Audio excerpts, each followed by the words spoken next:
miso. So with smoky umami and smooth siya pag ininom. Since mahilig talaga ako sa miso, so pasadong-pasado siya sa akin.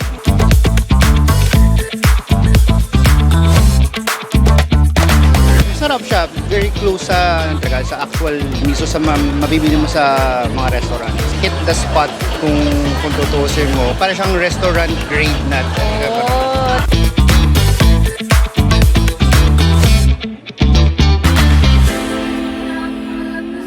Actually, this is something new sa panlasa ko. And it's really good. Kakaiba siya eh.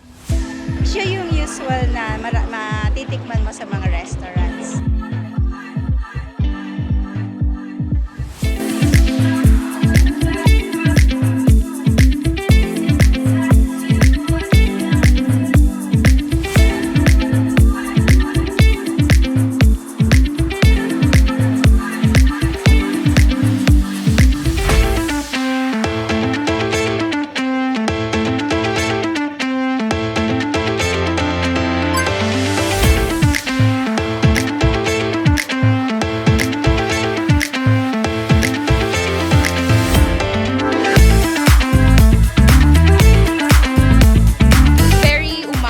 Masarap and kagandahan kasi very convenient siyang itimpla. Yan.